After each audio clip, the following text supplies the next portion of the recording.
Welcome back, listeners, to our Beyond the Road podcast, where we take Sunday's message further to reach our community, discipling one person at a time. Good morning, evening, and afternoon to all of our listeners. This is episode 181 of our Beyond the Road podcast. And Nate is wearing sunglasses in the building. We don't know what's happening to him. Not just in the building, in the darkest building. In the blackest room. walls room the of darkest the entire church. media. I'm trying to connect with my young crowd. Is that how you do it? Is that why you're wearing a pullover with our church logo plastered on it? Yeah, that's really getting them, dude. That's pretty good. Really getting them. This is trying to reach the what? middle-aged crowd. It's probably working. This, the moneymaker, reaches the younger crowd. Yeah. All right. Wow. That's probably why our. You know what? Never mind. Jesse, welcome. Yeah, this is the podcast. perfect time to put this in here because it's inevitable that I have to say it. Gavin Baisley uses a shoehorn now. Dude, to get how his shoes old on. is he? the fact that he draws that out as something we're going to talk about is him just looking for us to talk about it in the podcast. Is it one of the, I've seen two different sized shoehorns. Is it the one that's only about the size of a ruler, or is it like the standing one where you don't even have to bend over? I have not laid eyes on it yet. I need one of those. My back, dude. But I will say, he texted us. He texted the Hoya group that he, just to get ahead of it, that he's using a shoehorn, and Alicia makes fun of him for it. I would too. What was his? He texted us this at like 6:45 yesterday morning, I think it was. And I get out of the shower and I look at my phone, and instantly I'm reading it. And I'm like, shoehorn. Why is Alicia making fun of Ben for using a shoehorn? Because I instantly assumed it was Ben using a shoehorn. Because Dad Paul is old. Dad Paul's old. And that's all Gavin. So Ben has had a heyday with Gavin. For those who don't know, Gavin is also our church treasurer. He is, which also sounds old. Yeah, which makes sense. He's like, We need a excuse new me, guys, let me we put need a my new shoes title." on. He's morphing into Get the my role. shoehorn. We need a new title, bro. He's ancient. Yeah. My question is, Gavin, both feet or one? Because if he's got a weak back or something, I can get one. His excuse is not the weak back. His excuse is he has to save his back. For what? Treasuring? The rest of us. I just want to say this. I just want to say this. Gavin Baisley, I have a screenshot of this. Abe. Somehow I get in this group chat. I don't even know why. I have a screenshot of this. It says, Abe, hey, chat, what's a shoehorn? Apparently, that's how I talk. Yeah. So No, I do ask the chat, Dude. what's a shoehorn? Did you know what one was before? Yes. Ironically, I also have a shoehorn. Oh my Gosh, goodness. because he was homeschooled. Man. No, it's not. It's because I wear shoes that I don't want to get creased in the back. It hangs on his key hook next to his door. No, That is no, it has a little curl and it hangs on the impressive. thing, the little shelf on my thing, on my like shoe bench. I don't know. That's pretty fantastic. Listen, Is it one of like the tie-dyed like acrylic ones, that I've seen in Amish country? no, mine is sophisticated. I don't know what Gavin's is. His probably is, but mine is sophisticated. I was talking about Gavin's. Oh, well, I don't know. Like silver. It's silver. It's a silver Mine's shoe. black. Mine's matte black with a nice. Are you trying to make it trust kind of God, like orange? bro, right on No, it? it doesn't. No. It's kind of like an orangey tan leather. Are you on the trying to top make of a it. shoehorn For the have handle. a For the shoehorn have handle. a vibe? It's like they got vibes now. And Yeah, everything orange- has to have a vibe. An orange leather handle. If it doesn't have a vibe, I don't want anything to do with it. So you're saying when I That's get a pretty cane gnarly. one day, If it has bad vibes, Flat black with an orange leather handle. that would be sick. with like a little gold something. I know. sticking Nick off. knows what's up. Look, he's got a black case with his orange iPhone. Look, Yeah, because that's cool right now. he knows. He knows. See, I have an all black. Burnt orange is in. I have all black because that's, well, anyway. All I'm right. into that. Well, we have to do this. So, Gavin, Oh, no. you get your very own shoehorn Chick-fil-A I don't wrap. have a shoehorn Chick-fil-A wrap, dude. Oh, you did have a rap today. What was that? Nick. Why do you do this to me? Oh, hang on.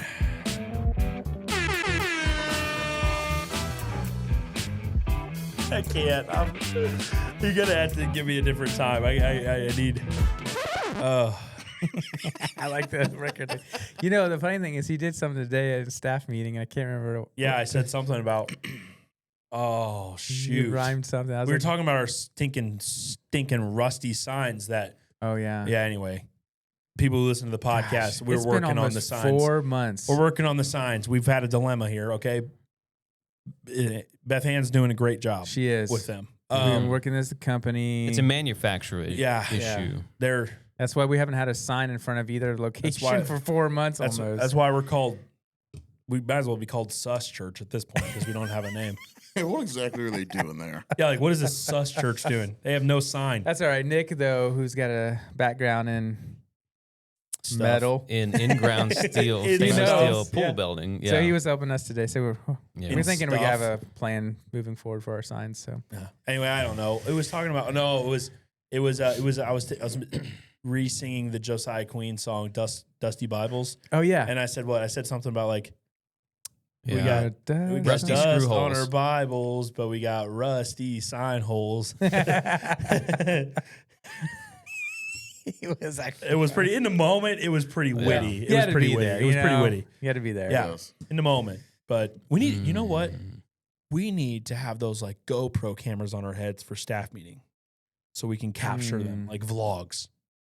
Not a bad You know, idea. I don't know if Edit the out. congregation's ready for that. Edit out the confidential things, of course, but then like Yeah. you know, like when we're talking mad smack about Yeah. Nick, Yeah. but you know, Yeah, something about seeing how the sausage is made. Sometimes I love isn't for everybody. I love seeing how meat is made. It's always funny that you say that because I've done so many like over the years, but even now recently, just like being in this chair, like not this chair, but Surprised it's holding you. I know it is. Although I've lost weight, so it's probably like As thank I you. weigh like 80 pounds This heavier chair's like- than you. Oh, thank you. I weigh way more than you. But I'll say this. Disclaimer. I usually like I did this with Kelly, and she's been so fantastic. But I'm sitting down with a lot of the people that we're getting ready to bring on. We have a number of staff members we're getting ready to bring on in multiple locations, and I'm like, I just want to remind you, like, I know you love our church, I know you like things about it, but like there's nothing perfect. But when you're on staff and you get to see behind the scenes of sometimes of the church and the things that we have to protect people from, or you're going to get things you aren't expecting, or you can't believe somebody would actually say that, whatever it is. I'm like, I want you to know it's a different world. And is your heart ready for this? Like you got to have tough skin to be in ministry, or it's brutal. And so I think Or I you're forget gonna the be cooked. stats. I want to say it's like, I forget the stats, but most pastors don't make it past 5 years. I think it's 4. 4 out of 5 pastors. Yeah. They don't make it 5 years. 4 out of 5 pastors. When they go into ministry, they're done before their 5th year. Because it's just it's it's not the same as anything else in the world. It's because you're living in this. Well, people are supposed to act a certain way, and you also have to run it like a business too, because we also have to be good stewards, and that's why we have deacons in Scripture. Like you see all this in Scripture, but when you're behind the scenes and you start to see how the sausage is made, you're like, ooh. Yeah. When I was working a job that was not in ministry, I didn't have to see eye to eye with my employer. Yeah. I didn't have to be on board with the mission. I didn't have to honestly really care. I just had to show up and do my job. You get paid. That is not how ministry works. It is not how ministry. Yeah. Not at all. Well, you're also wrestling with personal convictions that you have to navigate as well, Yeah. which is really odd because usually in Christian community, personal convictions are just like, oh, like it is what it is, not a big deal. But when you're here and you got a personal conviction, you kind of have to just like, you either have to just like get through it and voice it in a respectful way and then be okay if Yeah. it doesn't maybe go your way or whatever. Mhm. You just have to be able to navigate that. And But also to own it when you're wrong. Oh, too, for sure. Because that happens a lot. Yeah, but in most like the business world, you don't have to if you don't want to. Yeah, you could just keep covering it up. Yeah, but in our world, it's like you feel convicted. You're like, crap. This is also a relationship with Jesus. So you're like, shoot. well, I can't tell you how many times people have said something in you should be doing in that. a meeting, and then someone will be like, "Hey, I'm gonna be honest, guys, that wasn't okay. Like, I'm really sorry." You know, like that happens a lot.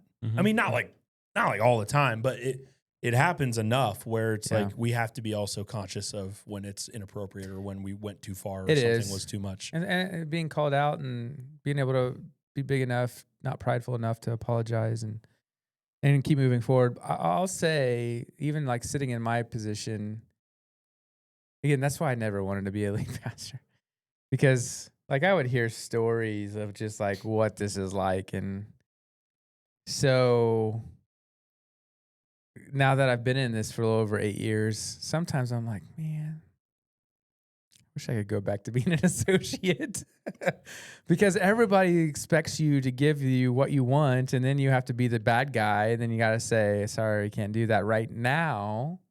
Or we're not going to do that. Or, like that's a great idea. Let's try that. I have to be the guy that kind of has to do those things. Where before, when I was an associate, I just kept trying to get what I could get. And if they said no, that's fine. I'm going to keep trying. But now, I didn't have to worry about it. Like, because the buck didn't stop with me. Right. The buck stopped with my boss, or my pastor or whoever it was, the leadership team or whatever it was. And so I'm telling you, sitting in the seat is not all sunshine and rainbows. I'll even go as far as saying a very micro version of that is leading an A group. Yeah. Everybody gets to experience it a little bit. Yeah. And even all of our ministry leads, all of our staff members, they get to experience it a little bit. Yeah. Because they have people who serve under them or serve with them.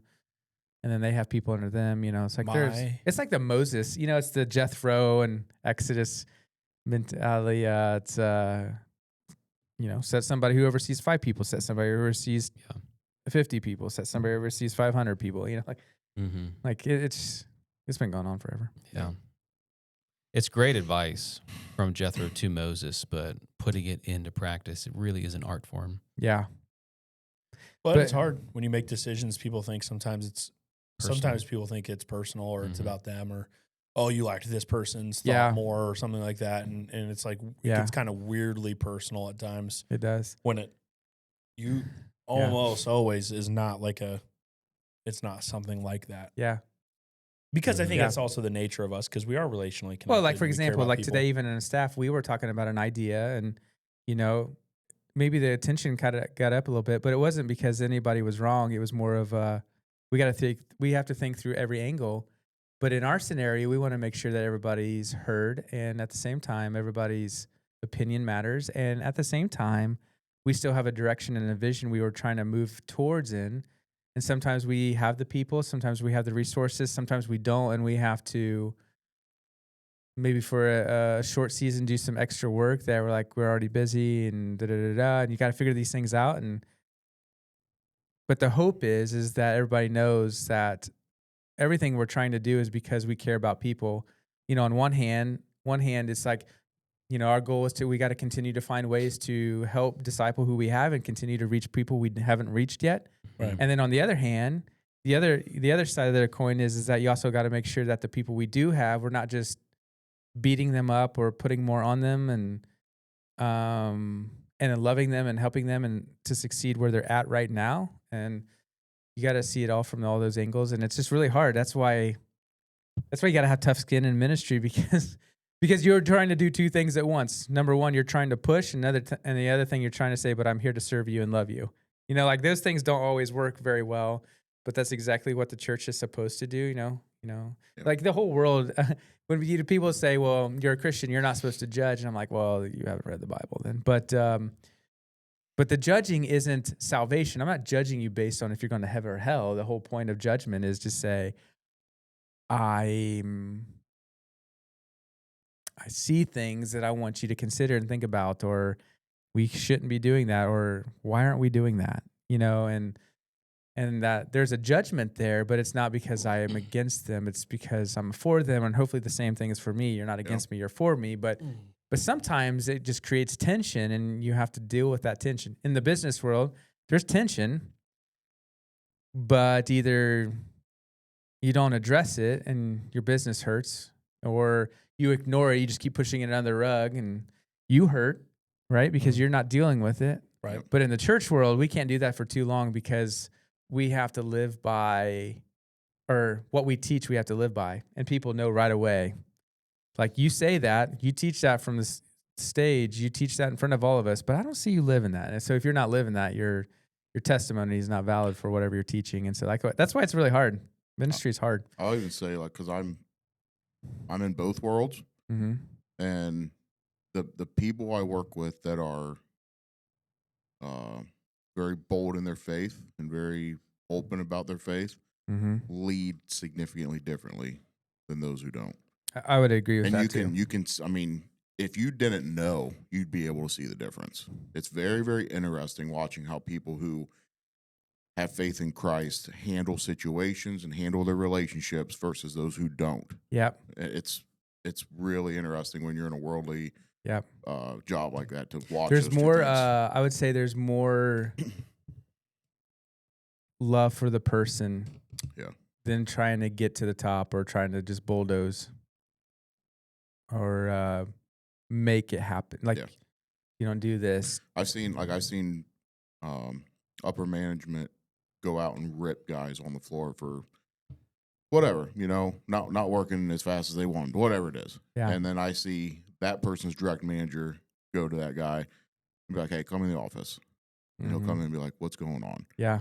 The guy's like, "My daughter's sick, this and that's happening, my car broke down today."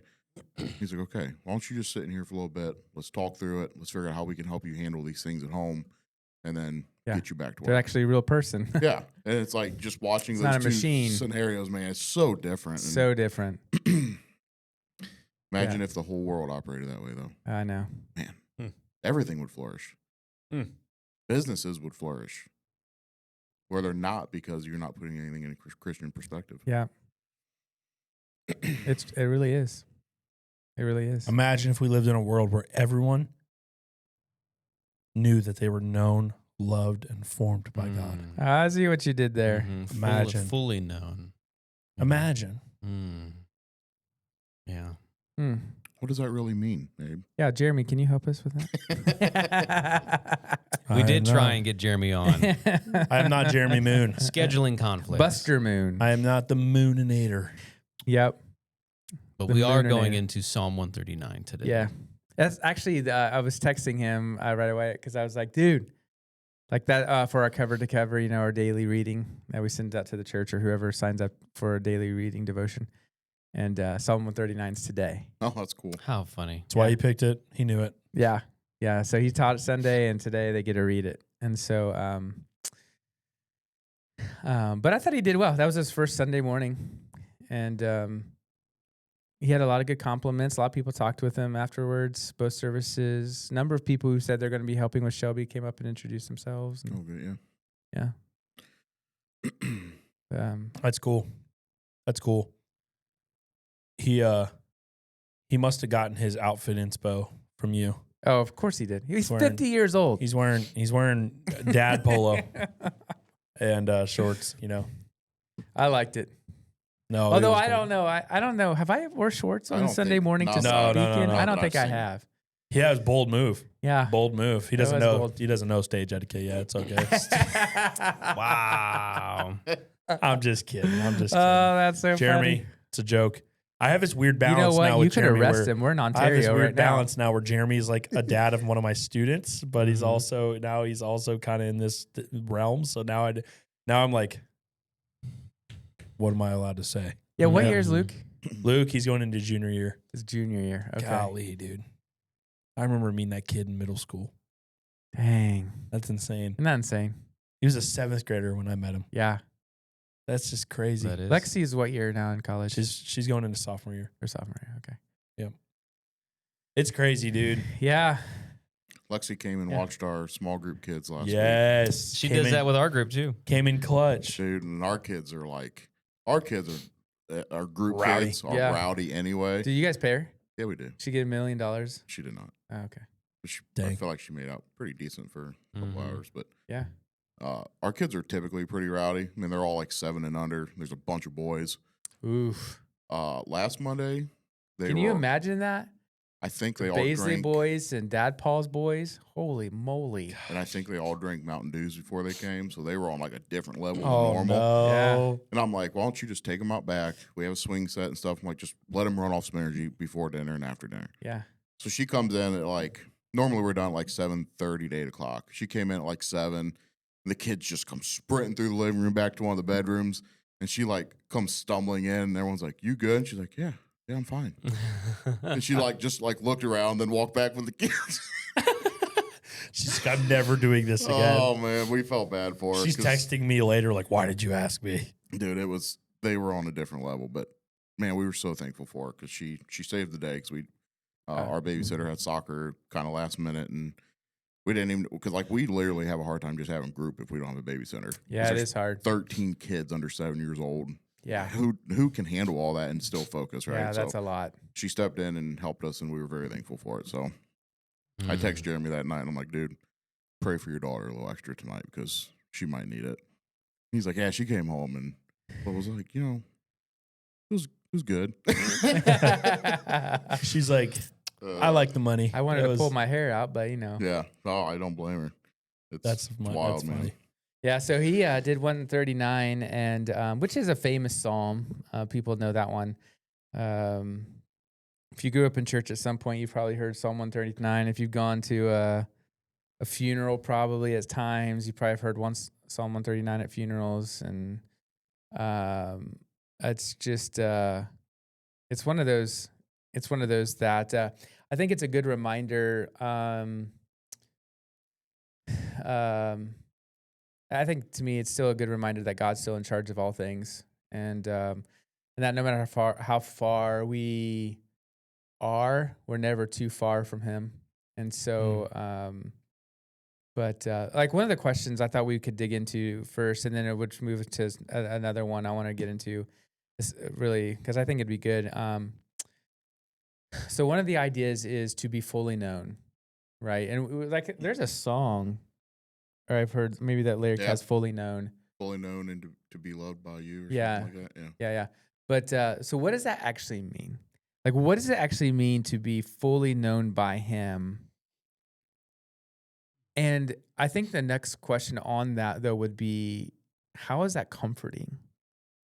Because it should be comforting, and I don't know if it is comforting for a lot, but what does it mean to be fully known by our Creator? And why should that give us comfort? Sure. So for me, when I think fully known and pair that with a comfort feeling, right? Have you ever had a relationship with anybody else and get into a huge disagreement and leave the argument thinking, oh, this person probably thinks I'm just trash now, or I can't believe I said that. I said that in like a moment of anger and a moment of weakness. I said something I knew I shouldn't have, did it anyway, didn't have time to explain myself or apologize.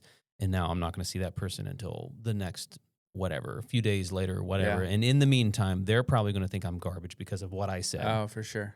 To be fully known by your Creator means that God isn't afraid of those times, right? God can handle it.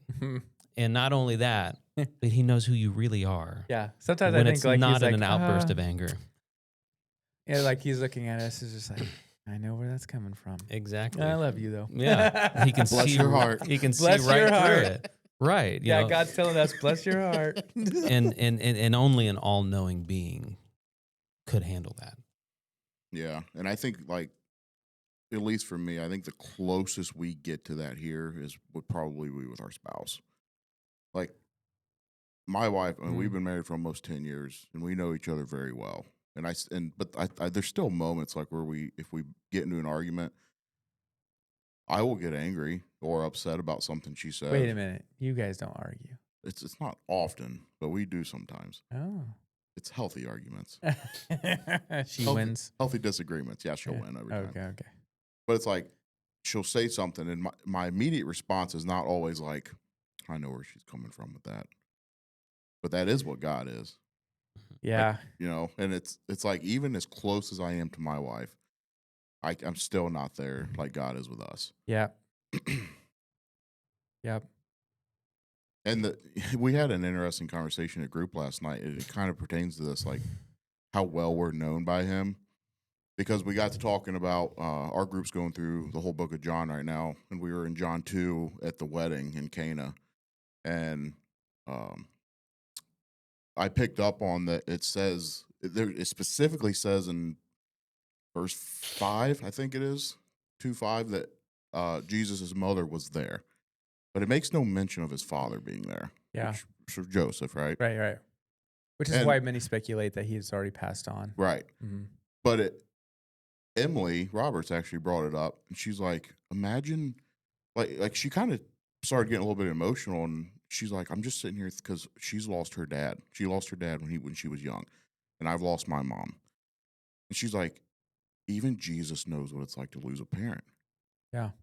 She's like, and it's like, we don't think about those things on a regular basis, but like, not only does he know us, but like he has gone through so many things that we don't think about, like Yeah. losing a parent Mm-hmm. and not having his earthly father with him anymore. And that's predominantly why he probably was at home for so long, so he could take care of his mom and his siblings until they were old enough to help her at home. Yeah. And it was just kind of one of those revelation moments, like, Yeah. man, that's true. Well, Like, I never thought about that. typically the Jewish family they'd stay close to each other anyways. So, but yeah, there's a lot of truth to that. So it's another one of those things, like we're so well known that like he can even relate to us in moments like losing a parent or Oh, something absolutely. like that. Yeah. We don't think about those things often, but it's true. Yeah, and I also think too, like just to piggyback off that, this is kind of a sidebar, but it's more of Jesus. Like it talks about that he went through everything we went through, right? So that's why Philippians 2 tells us that he, how does he say that? He let go of his, I don't not let go, but his divine privileges, like Set aside. set aside. Thank you. So like, was he full of God in the flesh? Oh, 100%. However, he also gained his strength from the Holy Spirit and being with his Father.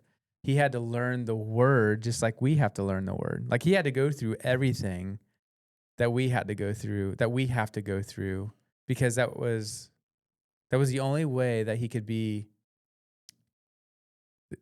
go through what we go through, right? To and then to be the perfect sacrifice lamb for the sins of the world, right? So he still had to learn, he still had to experience. I mean, the moment when he was like, we don't get very much when he was little, other than his birth. And the one time at the temple when yeah, his so parents lost him. So his parents lost him, and he was still in the temple for 3 days. You're like, well, no kid would do that. Well, but that's not true. In that culture, and in those days, a young Jewish boy would have done that because they wanted the dream job was to be a rabbi. That was the dream job, quote unquote. You know, just like you ask a kid, what do you want to be when you grow up? I want to be a baseball player, or, whatever. Yeah. Nick's case, you want to be an electric guitarist. Yeah, why not? Yeah, I know, right? So, every kid has that dream job. Well, for a Jewish boy in the first century, you wanted to be that. So even if he was gone through 3 days, and the Jewish community was so well connected and family everywhere, and everybody, even if they weren't blood family, they were family because you were so well connected. Yeah. Of course, he would be in the temple for 3 days, right? Because he wanted to learn from his father. Because any 12-year-old or 11-year-old Jewish boy would be like, yeah, I want to learn from my heavenly Father.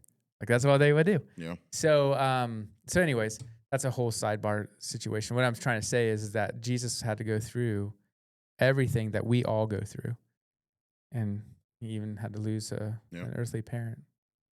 And he walked through that. He knows what it's like to feel that way. Yep. Yeah. Yeah. But He also to be fully known is amazing. was able to acknowledge bad for being bad, even knowing good would come out of it. Yeah. Like when he wept because Lazarus died. Yeah. He knew Lazarus wasn't going to stay dead, Yeah. That's right. but he still wept. Yeah. So what's bad is bad. Yeah. And he acknowledged the bad, even in the midst of having a real hope. And I think the reason he knew those things wasn't because of himself. I think he knew those things because I believe the Father revealed those things to him, like when he would go spend time with the Father. Yeah. Like, and it would just, the Holy Spirit would reveal these things. So it's not like, again, he put aside his divine privileges, even though he was fully God. And so, and spending time with the Father, I believe the Father and the Holy Spirit gave them those things to say, this is going to happen, Yeah. you know, so that he could continue. I think that's why he wept, because he was so in tune with like what we are in tune with the people around us. Yeah, you can't take away the fact that he was also fully man. He was fully man. So he wasn't weeping because his friend was dead, because he was trying to show others, like, I understand you. Yeah. He was doing it because Lazarus was, He was his friend, hurt. and he was hurting because he lost his friend. Yes, It was a human reaction to something, Yeah. just like we would have. that's right. Close friend, man. Yeah. He lost him too soon. And then, of course, God used that as an opportunity to reveal who his son was. Yeah. Right? Like, I think that's what's so amazing about it. But I don't know. To be fully known is just like he knows you. Like, there's nothing you can do to hide from him, even though you think you can hide from Yeah. him. Like he sees everything in your life, the good and the bad. I think I've heard so many people say this. I've said this. I've heard you guys say this. But like, there's nothing you could do in such a way that he's like, oh shoot, I didn't think he was going to do that, or she's going to do Yeah. that, right? And he still created you. He knows you he knows you so well that he knew it all. But at the same time, he doesn't want us to stay the way we are, even though he knows, right? That's the whole weird free will sovereignty thing. Yeah. But at the same time, he still created you because he's drawing you to him, because he wants a relationship with you. And I'm always trying to help my kids to understand that there's nothing that you could do. There's nothing in the world that you could ever do to make God love you less. There's nothing. Doesn't mean it didn't hurt. Doesn't mean it didn't put Doesn't him mean on it the doesn't cross. matter. Doesn't mean it doesn't matter. But there's nothing you could do to ever make him love you less. And there's nothing you could do to ever make him love you more either. He is by definition of love. So his love for you is truly unconditional. Like there's no conditions connected to his love for you. He just loves you.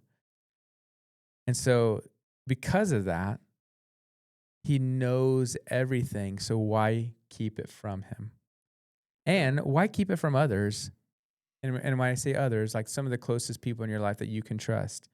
So you can get it out in the light and ask people to start praying with you, for you, and so you can continue to give it to God and let God take care of it. Like he knows it. Yeah. He knows it. It's just crazy to me. But I want to continue going because the fully known idea. But where do you think people most commonly get their identity from, though? Career, relationships, success, failure, appearance, other people's opinions? How does that compete with finding our identity in God? I mean, and you can look at it too. I think even people in the church, Christians, and just in general, where do you think people most commonly get their identity from? There's a really cool psychological study. It's been replicated many, many times, so I can't give you an exact who did it or whatever. But it's basically they would bring, they randomly pull like 10 people, okay? And they bring them in one at a time, and they don't know what questions that they're going to be asked, but they're just going to be asked very, very simple questions, okay? Questions that the answer doesn't matter. But right before they ask them the question with a small group of that pool, they will say something just negative about their appearance. Yeah. And then they'll ask them the question.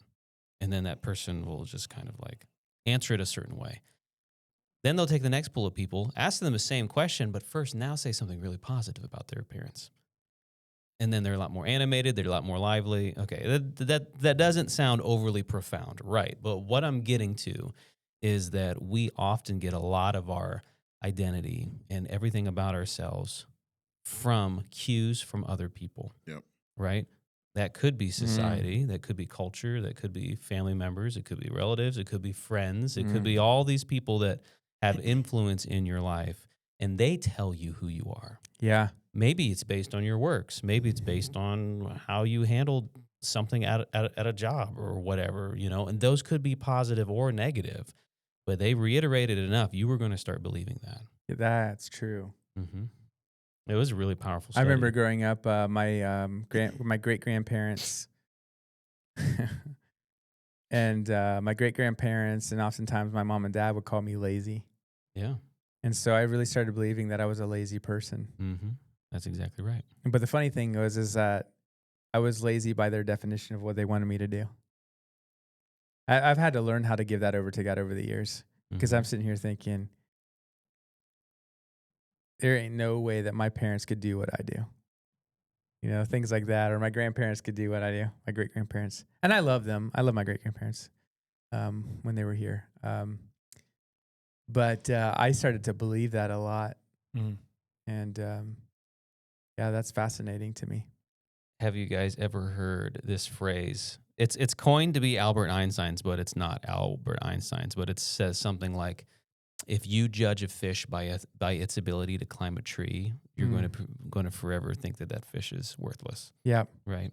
Yeah, because it's impossible.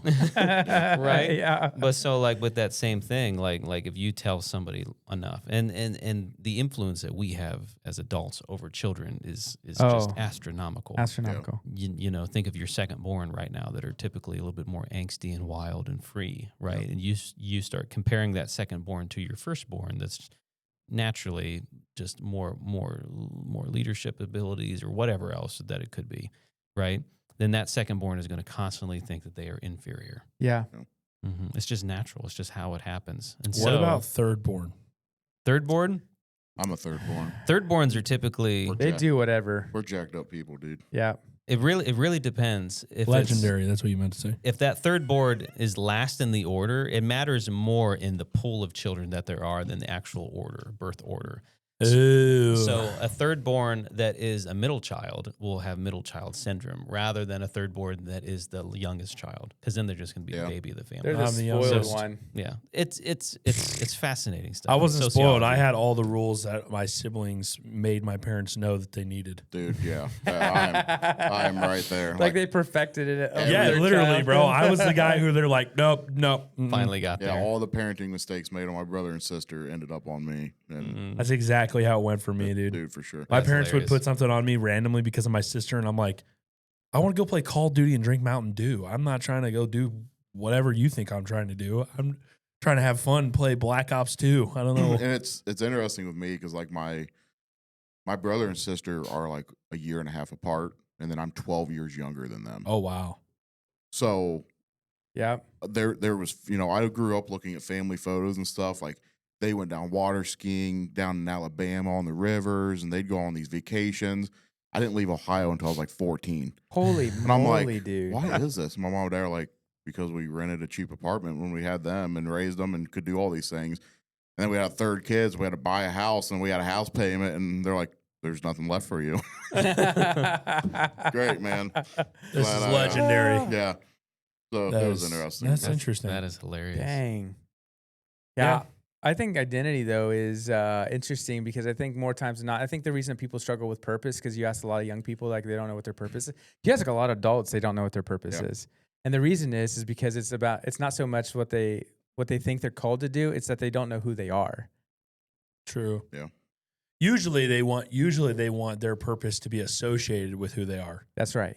And they don't know who they are, Right. so they don't know their Because purpose. that's why they think their identity is whatever this thing is, Yeah. Right. whatever that is. I also think too, for me, when I was like in college and trying to figure out what I wanted to do for the rest of my life or what my purpose was, I always tried to align it with what do I want to be known for? But then you're creating this own fictional identity and then trying to raise to this cause that is just not going to happen. Yeah. But how much more impactful would it have been instead to have learned my identity in Christ first and then go out into a job field and then Yeah. go out into college and then actually have things to defend my beliefs with rather than just be like, yeah, I have no idea why God gives babies cancer or whatever. But that's the argument that people have, even though I know that's not Yeah. theologically right. But those were what I was bombarded with once people learned that I was a Christian. Yep. And then I had no footing and nowhere to stand on. And I felt completely like, oh, geez, I guess I know nothing, Yeah. because I did it backwards. One of the greatest things I've experienced in my walk of faith is my wife and I surrounding ourselves with people who not just lift us up, but lift our kids up.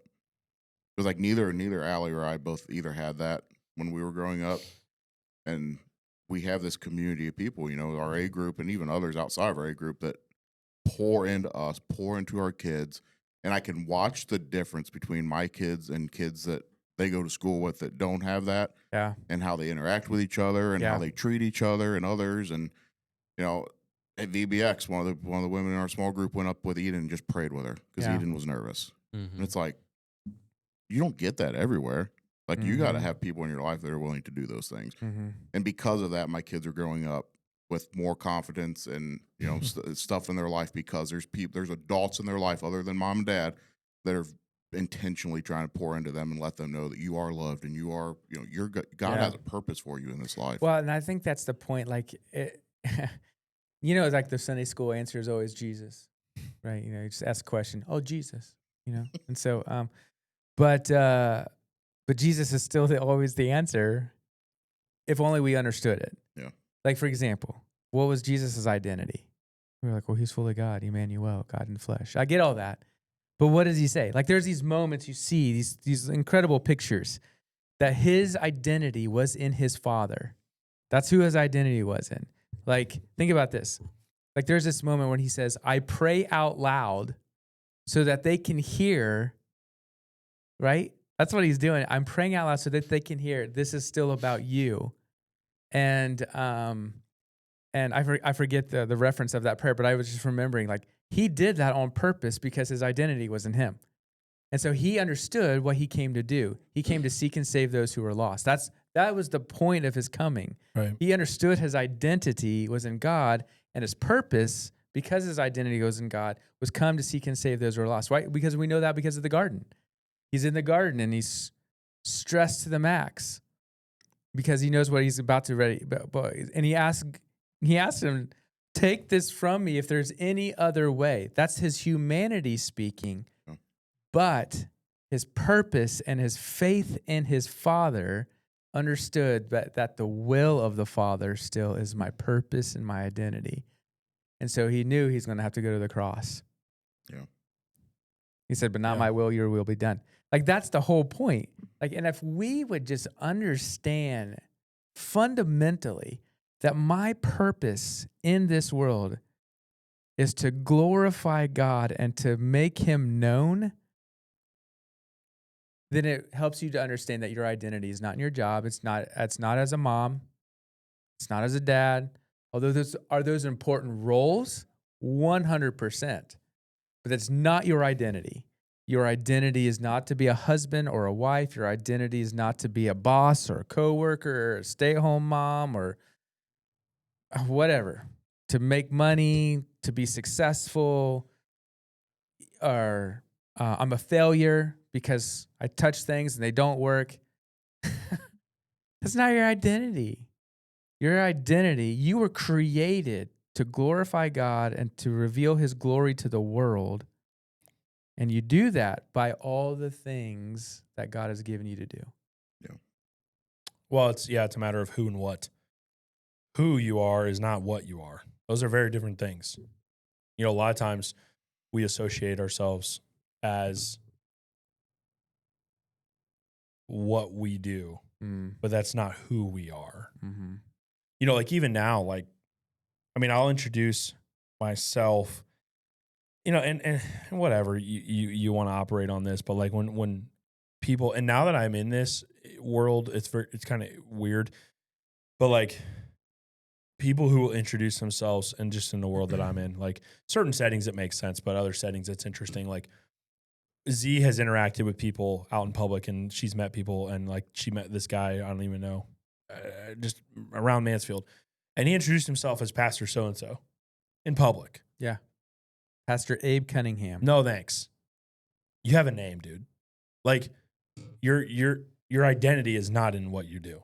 Yeah. Now, it's not bad that like you do that, but it's so odd to me I think it's because it's so weird to be like, oh, I'm so and so, and it's like that makes no difference in this setting, like at all. This is just you're just a person, you know. And now again, I'm not even saying that that's out of pride or that that's like Sure.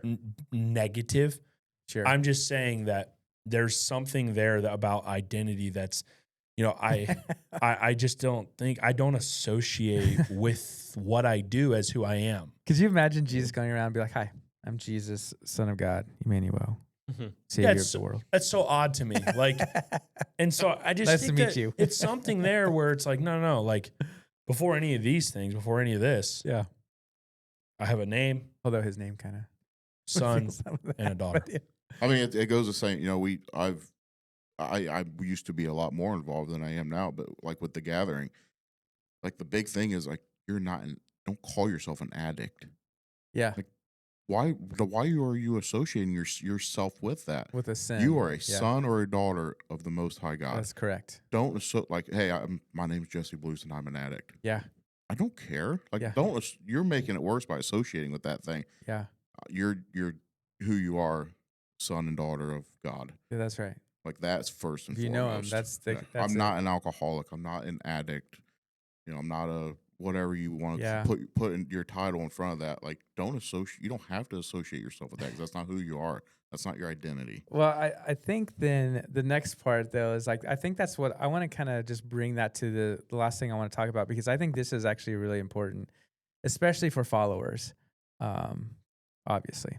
But in verse 23 and 24, he says, this is what David says after he's frustrated too, because he wants to like get even with other people too. And I get it. We all do, right? We all want vengeance, you know, but vengeance is of the Lord, right? And so, but he says, search me, O God, and know my heart. Test me. Oof. I mean, do we want to pray that? Test me and know my anxious thoughts. Point out anything in me that offends you and lead me along the path of everlasting life. That is a dangerous prayer. That's an extremely vulnerable prayer. So he says, search me, right? So why is it difficult to invite God to expose the things in our hearts that need to change? And what does a healthy spiritual self-examination look like? I mean, like, Ian, if you're listening too, I don't want you to just sit here and like, oh yeah, I'm kind of curious how they're going to answer this. But it's more of a, are you willing to pray that prayer? Are you willing to say, search me, know my heart, test me, and then point out anything in me that offends you? Yeah, man, that's Yeah. So why is that difficult? Why is that difficult for us to do that with him? Time. We don't want to take the time. I think a lot. I think a lot of times in our culture, I think a lot of time we just don't make time for God. Okay, yeah. And we make time So for you're God. saying that we don't ask that just because we're not really spending time with him to ask him those Yeah, things. I think so. Okay. And I don't think we have a closeness that's been developed that we would even get to that far. Right? Like maybe this is a better question. Have we ever asked our spouse that? If say you're married, Man, that sucks. hey, I want you to be really honest. Can you tell me where I'm failing as a husband or a Man. wife? Z just told me Or something the as a other day. mom or a dad? Can you tell me where I'm failing as a mom and dad? Yeah. Z just told me something the other day in the car in passing. And I'm like, wait, you don't think I'm good at that? I was like, how long have you thought that? And she's like, well, I just didn't want to tell you. I'm like, Did that hurt? dude, I need to know these things. Yeah. Like, I don't know that if you don't tell me. Yeah. You don't know what you don't know. And she's like, well, because we don't want to hurt. yeah, she's like, I just didn't want you to take it the wrong way. I'm like, well, I'm taking it the wrong way now. like, gee whiz, you know? But, you know, that's hard. It's not always fun. Like, we're not like, oh man, I really appreciate hearing that, you know? And I think sometimes we don't ask because, I think it's because we don't have closeness. Maybe we haven't even gotten to a point where That's a good point. would even consider that. Yeah. But I think also, to be honest, is like, you don't ask questions you don't want answers to. yeah. I think that's the big one right there. Eesh. You don't ask questions. There's a lot of sins that are easy and surface level. I kind of don't take that the wrong way, but there's a lot of things that we can probably get rid of easier than others, right? And there's some things in our heart that has a grip. And if you, it's very, very hard to confront yourself and be like, Lord, search this part of my heart and tell me and show me where I need to let some things go, whether it be resentment or jealousy or anger, those things that you're almost comfortable living in. Yeah. To confront them and be like, man, I know when I get home from work, Lord, I can be angry with my kids. Yep. Real quick. I can snap easy. Yep. Search that part of my heart and show me how to fix that. And it's much easier just to say, well, is it really hurting them? I've had a long day at work. Sometimes I get home and I get snapped. It's much easier to say that than say, God, help me get rid of this thing. I think the funny thing too is if you're really honest with yourself, you probably have secretly asked those questions in some kind of way because like you sit here and you're like, I know the things I need to work on. Yep. Like you know what they are, but you're not going to do it. Yep. But you know exactly what they are. In fact, if you're listening right now, you probably know. Yep. You say, search me, oh God, test me, help me to see what offends you. And you remember, he's asking this as he's also struggling with other people. So before he's like, it's almost like this, I know this, but before you fix other people, I need you to fix me because I'm the problem. Like, I think that's the hard part is that we don't understand, if you think about all the situations and struggles you've had in your life, there's a common denominator in all that. You. And that's you. Yeah. Right. And so that doesn't mean you're always the problem, but you are always around it, or you're always near it, or you're always experiencing. So why is that? What if we just said, search me? Maybe that is the first place to start because that's one of the questions is what does a healthy spiritual examination look like? Maybe the first place to start is to say, you know what? Like that's going to be my challenge again this week. I have 2 challenges this week coming up, but you already know the other one. Start your day, first 15 minutes of your day with Jesus. Just start it there. Midday break, midday pause for 1 minute. Just pray a scripture, pray a prayer, and make it about just being with Him, not like what you're trying to get out of it. And then end the day with like, how did you see the Lord? Where did you see the Lord? Things like that. Okay, I think that's the first step. But then I think at some point, I'm just going to be honest. At some point, you're going to have to ask somebody, where do you see my faults? Where do you see where I'm struggling in or where I have not given it to the Lord? What do you think that I need to improve in? Or do I need to lay at the altar or let go of? I mean, if you really want to grow in your faith, right? That's why, who said it? Confess your sins to one another. Oh yeah, I think it's in Peter. Was it Peter? I'm Peter pretty sure.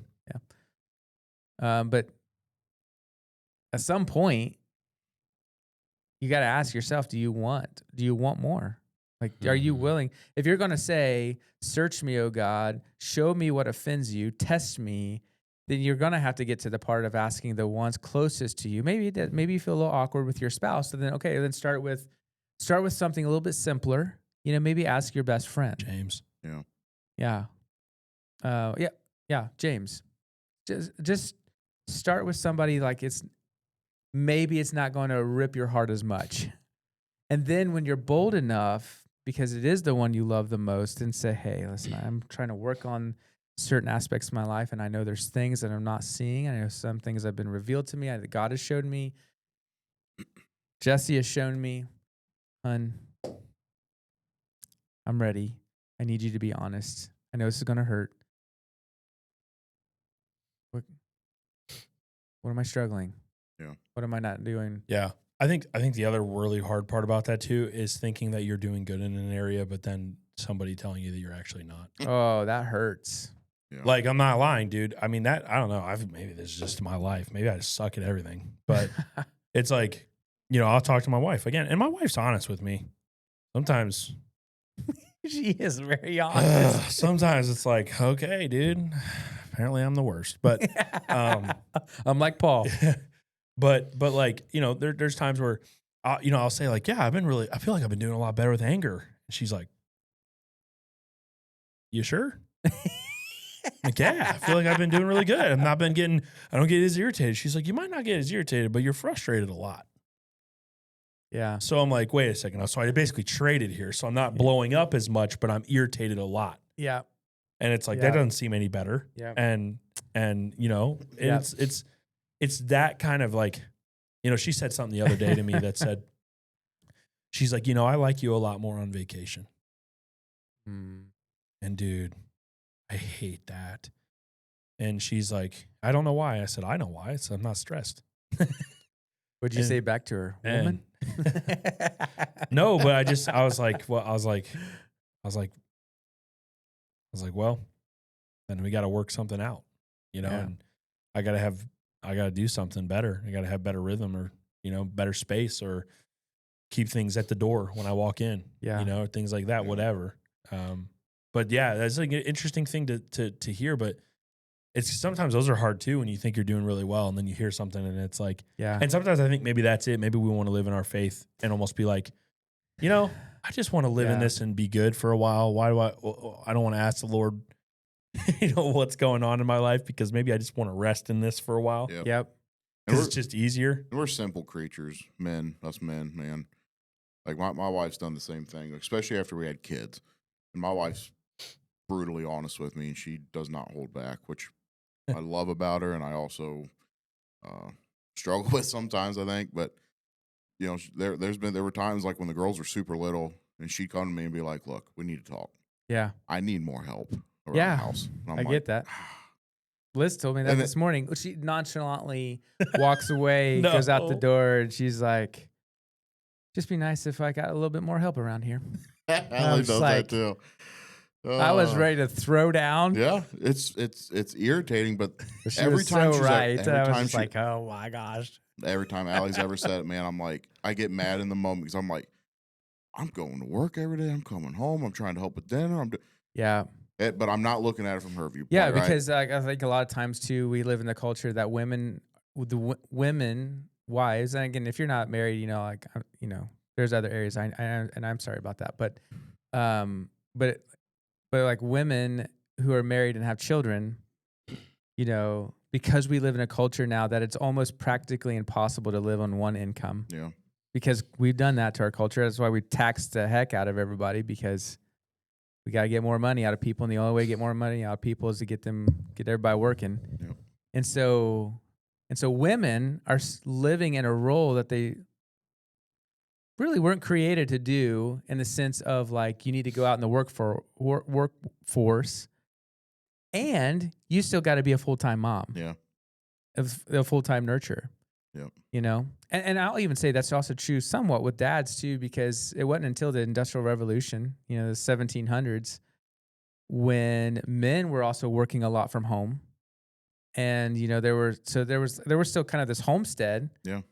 And so you took dads out of learning how to lead their children. You take moms out and learning how to nurture your children. And so they don't get that. Yeah. And it does. And so like you have to think about the women today that they're trying to nurture their kids at the same time. They have stressful jobs or hard jobs, and then they're stressed as well. They're just like, I can't do it all. You know what's interesting And about you're right, though? you can't do it all. And I don't know if it's just, maybe okay, let me start with this. Do you think this is God's design? When my wife and I both get home, immediately the girls are like, "Mom, Yeah. mom." They I don't definitely do that think to it's me. I think that is God's design. And I think that's God's design. Like the children know their mother is there to nurture them and love them. And we are the ones that have screwed that up. I don't want to bring up a tension, but I'm going to bring up a little tension. Oh no! Did you see that story that came out about two gay guys Yes, I know who adopted exactly their what you're talking child? about. Yeah, And the baby was saying, "Mama," and the mama saying "mama." Yep. Yep. It's heartbreaking. Yeah, that's right. That's why like every child needs a mom and a dad. Yep. That child knew instinctively because God designed that child. God designed that child to be nurtured by a woman. Yeah. Because that's how we're created. Yep. Saying some pretty diabolical things right now. Yeah. I know my body don't make milk. Does not. Does not. Nick, I don't think we needed specification on that. Just saying. Stating the obvious like a teenager on Sunday morning. Hey, your mic's not working. Thanks, tech team. Making me look stupid. But like you see those things in nature, if you will. Yeah, Like that was God's design. that was Like, God's design. Children know Yeah. that mother is supposed to be there. Yeah. And And our job is to protect. yeah, but because we've When- screwed it up, yeah. not only do we need to step into roles that, to your point, God didn't really design us to do. Yep. But the mothers had to step into roles that God didn't really design them to do. That's right. And now we're trying to figure this thing out in a whole different context than what it was originally designed as. That's Yeah. right. And it creates a lot of tension in homes because of that. And you also have kids that grow up who are someday maybe going to be parents and they're just clueless. Yeah. Yeah. It just trickles down generation after generation after generation until Yeah. it gets so convoluted that we don't know what we're supposed to do. Yeah. And then you got, folks that don't even know what their gender is and all these other types of things that we're just so Just lost. weird. And I'm telling you, dude, So lost. there's like a change happening though.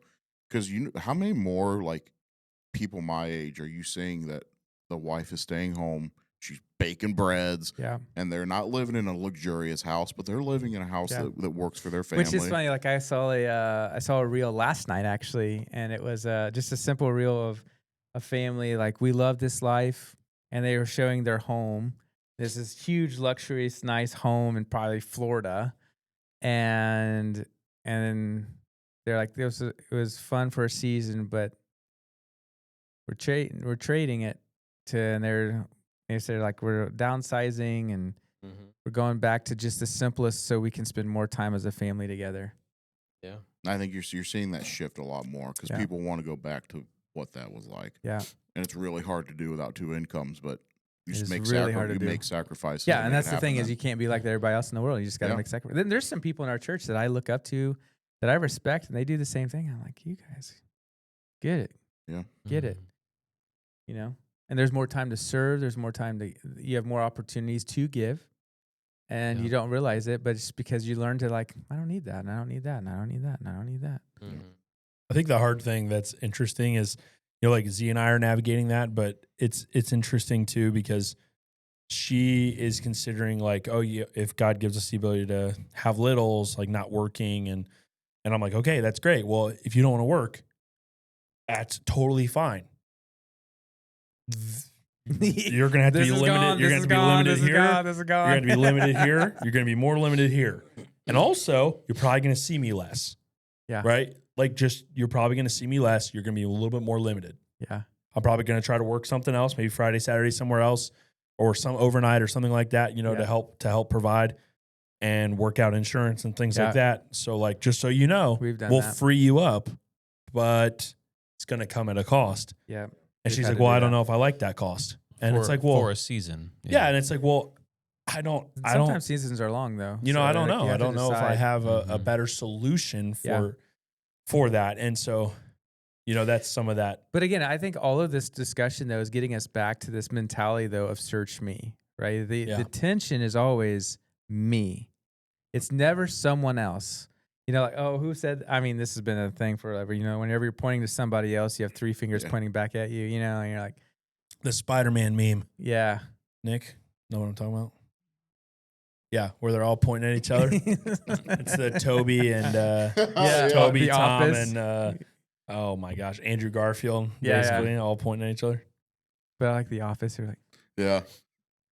That's pretty true. And one of them has crossbows, so they're like,